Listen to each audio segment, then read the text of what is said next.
Mina olen Helen ja ma tutvustan teile taas vaimse tervise esmaabikappi. Kuidas vaimse tervise esmaabikapp tööelu.ee lehel saab aidata nii sind ennast, sinu lähedasi, sinu töökaaslasi ja kui sa oled ka tööandja, kuidas saab vaimse tervise esmaabikapp toetada sinu meeskonda. Vaimse tervise esmaabikapp pole ainult töötajatele, tööandjatele, see on absoluutselt kõikidele inimestele, aga väga-väga oluline ressurss on see kindlasti nende jaoks, kes töötavad kollektiivis, kes on ise tööandjad, sest paratamatult töö mõjutab inimeste vaimset tervist väga-väga palju. Töö saab olla vaimset tervist toetav, aga sealjuures ka põhjustada vaimse tervise probleeme. Seetõttu on kindlasti oluline ka näiteks meeskonnajuhtidel või tööandjatel teada, kuidas oma kollektiivi vaimset tervist tervena hoida, niimoodi, et inimeste tööefektiivsus oleks parem ja nad tunneksid ennast nii töö ajal kui töövälisel ajal hästi. Et töö saaks pakkuda neile igas mõttes väga palju ressurssi. Ja selleks, et vaimse tervise esmaabikapist abi saada, peaks minema tööelu.ee lehele, valima suhted tööl, vaimse tervise esmaabikapp ja siin on selline loetelu vaimse tervise esmaabikapi üldinfo, siis on võimalik kuulata, lugeda teiste kogemusi, valida siit tegutse uuringud, valida iseenda toetamise info, aga meie vaatame täna meeskonna toetamist, et kuidas seda kõige paremini teha.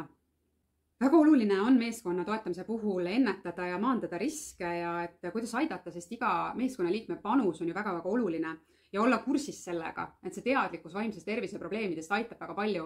Aga siin on ka väga palju olulist infot, mida teha siis, kui juba kellelgi on probleem. Vaatame nüüd, et kui üks meeskonnajuht või tööandja tahab oma meeskonna vaimseid probleeme ennetada, et meeskonna vaimne tervis oleks hea. Siin on ennetavad tegevused meeskonna toetamiseks, riskide maandamine, loetelu sellest, mida teha, kuidas maandada riske, väga head nõuanded, siis ka saab hinnata loomulikult meeskonna psühhosotsiaalseid riske, saada tagasisidet. Võib-olla on palju asju, mida meeskonnas juba tehakse, aga mõned lisapunktid võivad kindlasti anda väga palju juurde.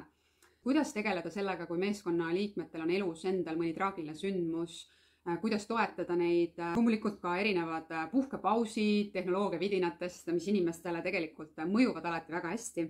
Kiusamise probleem ei ole kindlasti ainult koolides aktuaalne, see on aktuaalne ka töökohal, et tööandjad saavad omalt poolt samamoodi väga palju ära teha, et seda ei oleks. Ja mida teha, mis plaani pidada siis, kui mõnel töötajal on vaimse tervise probleem, mis vajab tegelikult kohest sekkumist, kokkulepped, kuidas anda positiivset tagasisidet näiteks, sest teinekord seda kiputakse ära unustama. Ja väga oluline osa on abi pakkumine, et kuidas toetada neid, kes seda abi vajavad, olgu see tööpsühholoogi näol või siis regulaarne teave ka eneseabi ja enesehindamisressursside kohta ja kuidas üldse kolleegidega vaimsest tervisest rääkida, sest tihtipeale see võib olla üsna delikaatne teema, mida paljud inimesed ei taha puutuda või ei julge puutuda, siis kuidas seda teha niimoodi, et see oleks kolleegi jaoks toetav. Siin on tõesti väga-väga palju olulist infot. Iga punkt, iga osa sellest meeskonna toetamise infost siin vaimse tervise esmaabikapis on väga oluline, sest siin on nii sümptomite loetelu kui ka siis praktilised nõuanded selle esmaabi andjale, sest vaimse tervise esmaabi saab anda igaüks ja siin on seda infot, kuidas seda teha ja abi ka kriisiolukorras, mida tähendavad näiteks ärevushäired töökohal.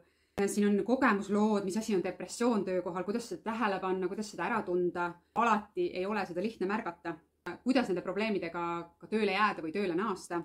Väga palju olulisi ressursse, väga palju olulist infot ja ma loodan, et iga inimene, kes töötab, kelle lähedane töötab või kes on ise tööandja või meeskonnajuht, leiab siit palju ressursse oma meeskonna toetamiseks, oma lähedaste ja kolleegide toetamiseks, sest kui vaimne tervis on korras, siis on väga lihtne ka muud elu korras hoida.